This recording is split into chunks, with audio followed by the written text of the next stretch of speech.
Bene, buongiorno e ben ritrovati. È domenica 11 aprile, dunque domani sera ci rivediamo a Ring alle 21:15 su Antena 3 invece, dunque in Veneto. Ci sono tante cose di cui parlare. Oggi c'è un'intervista anche a Luca Zaia su Repubblica, della quale parleremo tra pochissimo. Ci sono tante novità, c'è questo stop alla vaccinazione sotto i 60 anni, di cui parleremo tra poco. Ci sono i dati ancora una volta di quello che riguarda un po' la vaccinazione delle fasce più deboli. Oggi sono contento perché almeno i miei genitori, che praticamente hanno ormai 80 anni, sono stati vaccinati questa mattina per la prima dose con AstraZeneca e speriamo tutto bene finalmente. Allora, ciao a tutti, ciao anche a Instagram, Andrea, Arianna, Alessandro, Gabri, ciao a tutti, siamo in diretta su Instagram, come sempre abbiamo dato un annuncio anche poco fa su Telegram per avere tutti gli ultimi aggiornamenti e l'anticipazione di questa diretta. La pagina, vi dico subito, ha ancora dei problemi seri, non possiamo fare neanche le sponsorizzazioni, sapete Facebook vuole le sponsorizzazioni per poter crescere, ma insomma per ora è tutto bloccato e speriamo che riescano a risolvere la spunta, il badge. Ciao Stefano, mitico chef in giro per il mondo. Allora, Edoardo, ciao, ben trovato anche a te. Antonella anche a te, buongiorno grande, buona domenica. Con sta pioggia oggi stare chiusi in casa non ci sta stretto, no? Infatti Matteo, anche oggi qui a Trieste piove, non so, anche a Padova, mi dicevano i miei genitori. Buongiorno Avarino, buona domenica piovosa, Elisabetta, proprio così. Ciao Massi, grande Vincenzo, buona domenica, siete in tantissimi, condividete, mi raccomando ragazzi, ragazze, buongiorno Ferdinando a tutti. Lidia, oggi in Vaticano diversa gente senza mascherina e tutti a stringere e baciare la mano del Papa, visto dalla diretta YouTube, non l'ho visto, mi sembra un po' strano. Tutti scusate, Lidia, buongiorno Francesco e ben trovata anche a Diana, buongiorno a tutti. Allora, andiamo subito ai titoli, veniamo un paio di questioni, andiamo velocissime oggi. Ciao Mariucci, Grusovin, ciao, buon pomeriggio. Ancora Antonella, che ci siamo dimenticati? Niente passeggiata a Barcola, no? Oggi no, ma non si sa mai, magari dopo, stando non molto lontano da casa.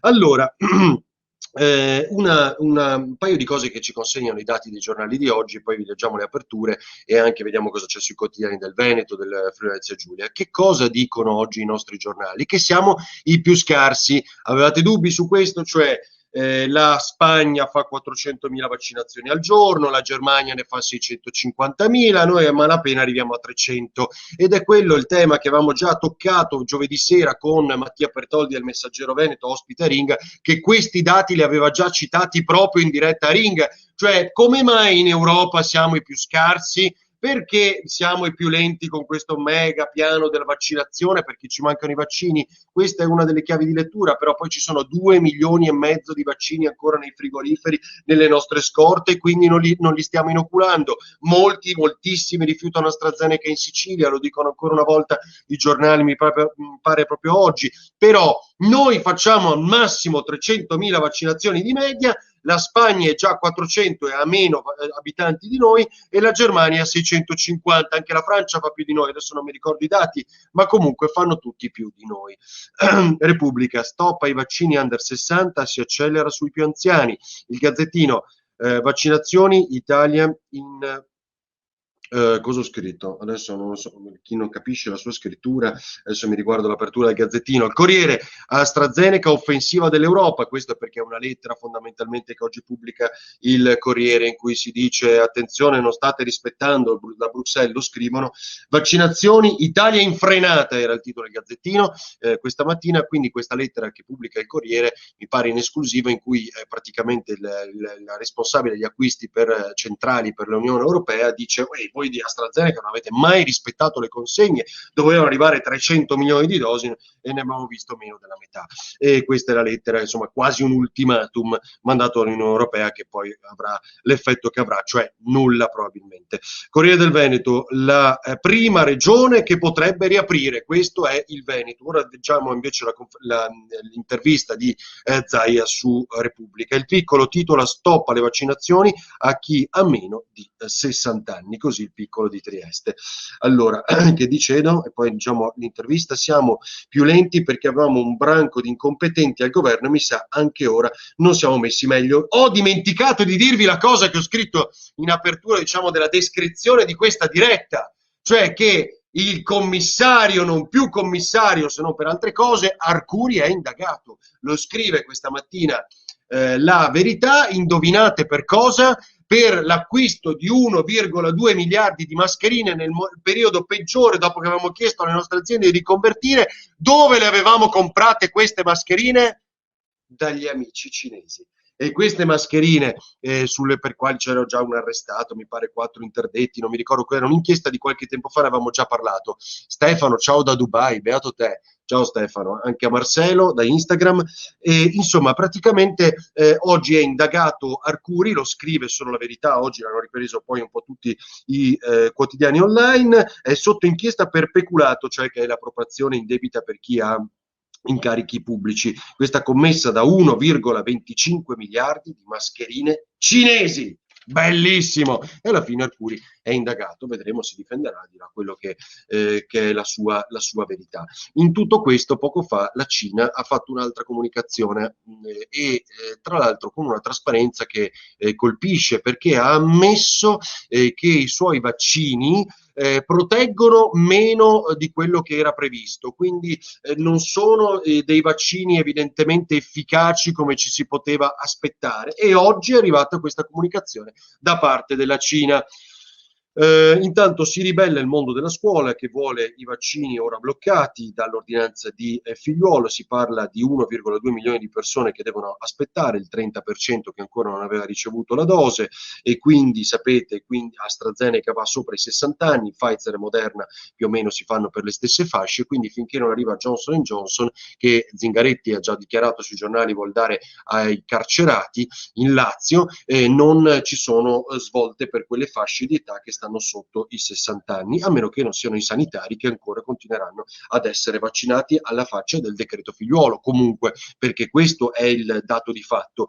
Veniamo subito all'intervista di Zaia, che oggi su Repubblica dice: noi possiamo fare tra gli 80 e i 100.000 vaccini ogni giorno, il problema è che ne facciamo 30.000, perché di più non possiamo, perché non ci sono vaccini, dice Zaia, e ci arriva una fornitura di 150.000 a settimana, tutte cose che noi insomma conosciamo e vediamo nella conferenza stampa quotidiana del governatore Zaia. Ha coperto, dice, l'80% degli over 80 con la prima dose e il 40% con la seconda. Poi però ci spostiamo, mi pare, sul Corriere del Veneto e leggiamo di questa inchiesta che ha aperto la Procura di Vicenza per fare chiarezza. Un po' i NAS stanno andando un po' in tutte le USL, le aziende sanitarie d'Italia, stanno andando a prendersi le liste di quali sono i vaccinati, stanno andando a indagare per capire se ci sono i furbetti, dove, come e quanti, e perché si sono vaccinate altre persone, i magistrati, i giornalisti, chi altro c'è, insomma, gli avvocati, e perché i sacerdoti, insomma tutto quello che abbiamo visto, letto e commentato qui nelle scorse settimane. Bene, ci sono, mi pare, 360.000 over 80 vaccinati, 330 nella categoria altro, là dove ci sono anche i vigili del fuoco, mi pare di ricordare, ma comunque sicuramente, ecco, i volontari della protezione civile, ci sono altre categorie appunto lì. Il Veneto dice: noi ne abbiamo fatti pochi di altro, ma ci sono 40.000 dosi che ballano, per cui, motivo per cui la Procura di Vicenza ha aperto per ora un'indagine esplorativa senza nessun nome iscritto, però per capire chi siano queste 40.000 persone che in Veneto sono state vaccinate e rientrano nella categoria altro, quella cosiddetta dei furbetti. Altre cose che dice Zaia, insomma tutte quelle che un po' avete visto e commenta un po' sempre. Intanto Londra dice che domani raggiungerà la immunità di gregge. Che cosa dice Luisa? Condividi Luisa, mi raccomando, anche gli altri, perfino l'India ci ha superato, cosa c'è qui che non va, li comprano anche loro. Ah, ecco, questo è un altro aspetto, brava Luisa, che mi hai fatto ricordare, cioè Zaia spinge un po' sul giusto il principio di precedenza, ma c'era un problema con AstraZeneca, dice Zaia rispondendo a Mario Draghi, cioè non ci dimentichiamo più, però non ci ricordiamo più che era vietato sopra i 55, poi sopra i 65, poi adesso invece lo facciamo lo abbiamo bloccato per qualche giorno, poi lo abbiamo sbloccato ma sopra soltanto per gli over, quindi dai 60 in su, ma AstraZeneca ha avuto una vita un po' travagliata, e quindi in quella fase, in quei primi mesi, si poteva vaccinare soltanto persone sotto i 55 anni, poi sotto i 65 con AstraZeneca che arrivava, e quindi è inevitabile che ci sia la categoria altro, quella degli essenziali, che non si chiamano essenziali ma si chiamano prioritari, giudicati dalla regione, da una regione all'altra in maniera diversa in base al piano Arcuri, insomma, perché sempre lì dobbiamo tornare. Però insomma questo è un po' il quadro, e dice che è stato un errore seguire il contratto dell'Unione Europea, dice Zaia, a Draghi, cioè ci siamo affidati alla sola Unione Europea, mentre evidentemente questi altri, se la Germania vaccina 650.000 persone, la Francia di più di noi, la Spagna che ha meno abitanti, lo ripeto ancora una volta, vaccina 400.000 persone al giorno, questi vaccini ce li hanno, dove li vanno a prendere? E allora Zaia forse ribadisce, forse bisognava seguire ancora quella traccia, lui insiste ancora su quella, del mercato parallelo, lo definisce così, quello delle persone che evidentemente sono andate a proporre, ricorderete un po', tutte le regioni lo hanno fatto, anche Massimiliano Fedriga, qui con Massimiliano Fedriga, un acquisto parallelo rispetto a quanto deciso e stabilito dall'Unione Europea. Buongiorno Ferdinando, che sia vero, il 13 maggio riaprono gran parte delle attività, ma io francamente, Giovanni, spererei prima, si parla del 19 aprile, sicuramente le palestre un po' più tardi, ecco, forse questo è il riferimento che fai tu. Io francamente spererei prima, leggendo anche l'intervista di Locatelli oggi sia sul Corriere che sul gruppo GEDI, quindi La Stampa, per il Nazionale, che dice si pensa di portare intanto il richiamo di Pfizer e Moderna a 42 giorni per garantire una vaccinazione a una maggior parte della popolazione in tempi più brevi, e ci sono ormai solo 2 regioni, dice Locatelli, che hanno un numero di contagi superiore ai 250 ogni 100.000 abitanti nei 7 giorni. Quindi tutte le curve sono in discesa, anche le terapie intensive, spera che si stabilizzi settimana prossima questo plateau ormai conclamato, e questa discesa che purtroppo, lo diciamo ancora una volta, è più lenta a causa delle varianti, che è molto contagiosa.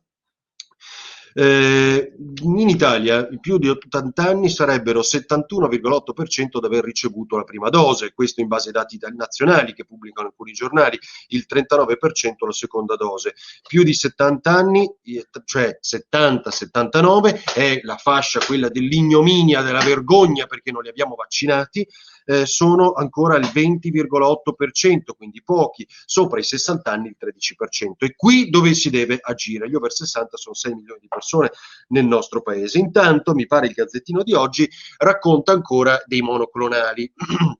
Mentre molte altre, anche il plasma abbiamo detto che si è rivelato un po' poco efficace, soprattutto nella fase di infezione più acuta, il monoclonale è usato con 150.000 dosi soltanto per 1.000 persone, e denunciano, mi pare, i medici, un sistema farraginoso nell'attivare questa cura con i monoclonali, che fino a questo momento è quella che dà il risultato maggiore per evitare un rapido precipitare della situazione. 2 flash molto rapidi. L'ottimo Andrea Priante del Corriere del Veneto oggi intervista Ranieri Guerra, e ci sono una pagina molto interessante nella quale si cerca di ricostruire ancora la vicenda, ne parlerà credo ancora stasera Giletti a Non è l'Arena, nella quale si leggono proprio anche i passaggi di quello che si sono detti in quei momenti difficili, quando c'era il povero Zambon, definiti gli scemi di Venezia, che così definiti da Ranieri Guerra, che praticamente definivano quel famoso piano di risposta pandemico italiano, che non c'è, ma soprattutto mi pare fantasioso, caotico e lacunoso, una cosa del genere, la definizione mi pare che dava Zambon del piano pandemico che l'Italia non aveva, della risposta italiana alla pandemia. Chi è Zambon? Un rappresentante dell'OMS, un funzionario a Venezia, che è quello oggi in forte contrasto con Ranieri Guerra, accusato da Zambon di essere l'uomo che ha cercato di tacitare e far sparire poi questa analisi critica, cioè da parte dell'OMS, perché avrebbe imbarazzato l'Italia e il Ministero della Salute, e Ranieri Guerra, altro rappresentante dell'OMS ma comunque con più incarichi, ha cercato di far sparire questo documento, contattando il numero 1 dell'OMS, vabbè, insomma, l'uomo voluto dalla Cina a capo dell'OMS, quindi non è che stiamo parlando di grandi figure, diciamo, di statisti di funzionari. Però il tema è che Ranieri Guerra oggi dice, si difende ribadendo ancora una volta: io non avevo nessuna capacità di fare questo tipo di pressioni. Ci sono poi gli scambi in realtà di SMS e di mail, però non ho mai fatto, cos'è che dice, è stato una decisione del direttore generale. Lì quando lui scrive gli scemi di Venezia, ora qualche testa dovrà cadere, in realtà nessuna testa è caduta, dice Ranieri Guerra, perché io non ho la capacità di rimuovere il personale, compreso Zambon, che in realtà si è dimesso lui stesso, da Venezia. Ma insomma è un macello totale, per cui oggi lui si lamenta perché dice: io sembro un mostro, dice Ranieri Guerra, quello che parla come un milanese stanco, ma è di Verona, ve l'ho detto tante volte. Però insomma è una vicenda molto interessante da leggere oggi sul Corriere del Veneto, con l'intervista di Andrea Priante. Maria, buongiorno e grazie per tenerci sempre informati. Maria, noi facciamo la nostra strana rassegna stampa insieme. Si parla di una mozione alla Camera per attivare i nuovi protocolli di cura domiciliare precoce, idrossiclorochina, aspirina, un gruppo di 500 contagiati, solo 5 ricoverati. Edo, ci sono dappertutto i protocolli, anche Influenza Giulia che è arrivato un po' in ritardo, ne abbiamo parlato, ma i protocolli, l'idrossiclorochina, ho detto anche qui, si usa anche in Veneto, non solo in Piemonte, si usa in giro per l'Italia, ci sono i protocolli. Il problema è che è fondamentale la cura domiciliare, perché, e lo avevamo detto commentando i dati dell'Istituto Mario Negri, porta con la tachipirina all'inizio, l'ibuprofene, diciamo un antinfiammatorio preso nei primi giorni, a evitare nella stragrande maggioranza dei casi che si complichi la malattia. Francia, 2 giorni fa 510.000 in un giorno. Grazie Antonella, vedi un dato che mi mancava. Spostamenti fra regioni, si sa qualcosa Giovanni? Ancora no.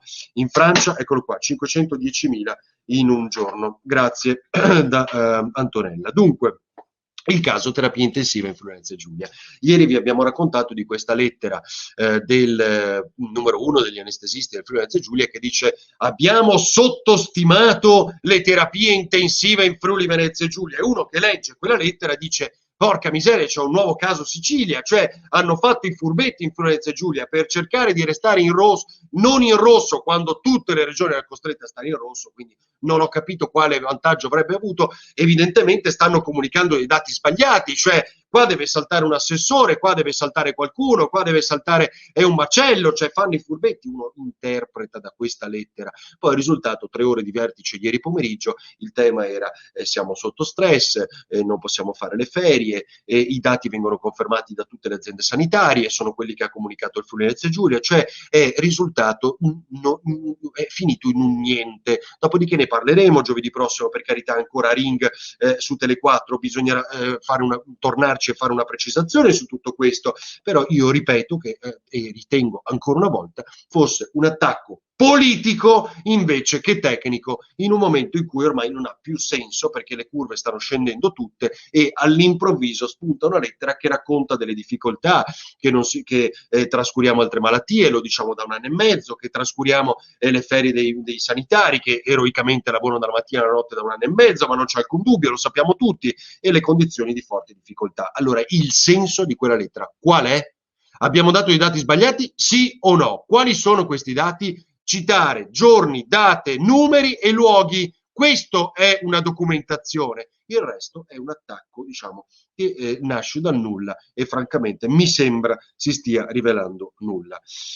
Vi ho detto più o meno tutto. Fantastico, oggi pochi danno spazio, di certo con un poco spazio, al fatto che il processo fotocopia per Salvini, quello della Gregoretti, sia finito in un non luogo a procedere, perché è così. Adesso per quale motivo è un non luogo a procedere? Per quale motivo abbiamo riempito le pagine? Per quale motivo era diventato ormai il capro espiatorio? Oggi perché al governo? Io voglio capire, cioè c'è o non c'è il caso, o perché oggi Salvini e la Lega sono al governo e quindi non vanno avanti, diciamo, determinate inchieste? Questo è molto interessante, perché allora vorrei capire se almeno su un altro aspetto, per cui rinviato giudizio, un altro processo, sempre tutti uguali, fotocopia, andrà avanti. Quindi questo è molto interessante. Caso Gregoretti, non luogo a procedere per Salvini. Poi Salvini esce dal tribunale, fantastico, da Catania, e dice: avete visto? Allora la Lamorgese dovrebbe fare come me, cioè fermare le navi come facevo io. Buona domenica Rita, grande, condividi Rita. Giovanni ancora, Antena 3, Tele4, informazione chiara e precisa con Ring, addirittura Giovanni troppo buono. Anche tutto il gruppo Medio Nord-Est, troppo buono Giovanni, noi facciamo gli errori, siamo i primi. Saluti Gabriele, ciao, ben trovato Gabriele, condividi anche tu, mi raccomando. Dopodiché l'ultima cosa che vi devo dire e di Arcuri sotto inchiesta ne abbiamo già parlato. Rita, anch'io vorrei capire come mai oggi finisce non nulla questa inchiesta su Salvini. La ritorsione turca, fantastica, la ritorsione turca. In cosa si traduce? E guardate, non so perché è orrendo dirlo, ma a me viene in mente il caso Regeni, perché se oggi noi diciamo che Erdogan è un dittatore e questi ben detto sulla sanità Friuli Venezia Giulia, grazie. Beh, se noi diciamo che questo è un dittatore, loro si arrabbiano e tagliano i contratti con noi, io non riesco a capire perché la cosa più banale che dicevamo allora del caso Regeni, di questa vergogna dell'Egitto, non abbiamo chiuso immediatamente qualsiasi rapporto, perché purtroppo non possiamo, abbiamo detto no, non ci scandalizziamo, prima l'economia e gli interessi dell'ENI, gli interessi di questo e degli altri, perché l'importante è fare i girotondi, mettere lo striscione giallo per il caso Regeni, però intanto i contratti vanno avanti, non cambia nulla, abbiamo richiamato l'ambasciatore, abbiamo fatto poca cosa su quel fronte lì, però siccome l'unica cosa che sentono poi gli stati, i governi e i rapporti internazionali è questa, Erdogan dice io faccio saltare, potrebbe saltare la vendita degli elicotteri di Leonardo, rischio anche nei rapporti con Ansaldo, gli scambi tra noi e la Turchia sono 17 miliardi, ci sono interessi per 1500 aziende, quindi siccome noi abbiamo detto che è un dittatore e loro rispondono ma il vostro premier non è neanche eletto, voi che avevate Mussolini, voi che fate morire i migranti, dicono dalla Turchia.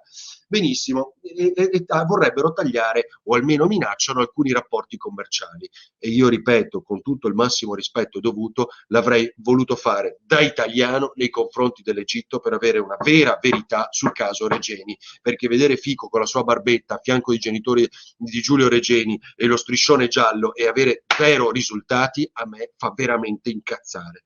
Edoardo, non c'è nessun caso Gregoretti, solo che adesso Salvini è schierato con i giallorossi, attaccarlo e averlo al governo sarebbe una contraddizione. Lidia, sto raccogliendo dei fermo immagini e te li mando riguardo il Vaticano. Grazie Lidia. Gabriele, nel frattempo sono cambiati gli equilibri nel CSM dopo Palamara. Tutto cambia perché niente cambia. Benissimo, grazie a tutti. Ci vediamo sul sito ferdinandavarino.it. Abbiamo pubblicato un bel racconto, diciamo, analisi anche di Caterina De Gavardo sull'Europa e questa Europa che manca, vedete le differenze, e dove l'acquisto dei vaccini e siamo ancora in ritardo e che cosa dovrebbe essere l'Europa veramente unita e poi insomma anche un po' di altre cose che vedremo sul sito Ferdinando Varino in giornata. Ciao, buona giornata a tutti e grazie per avermi seguito. Ci vediamo domani mattina, ma saremo un po' più in ritardo anche domani perché ho appuntamenti presto e poi a Antena 3 alle 21:15 domani sera con Ring. Ciao.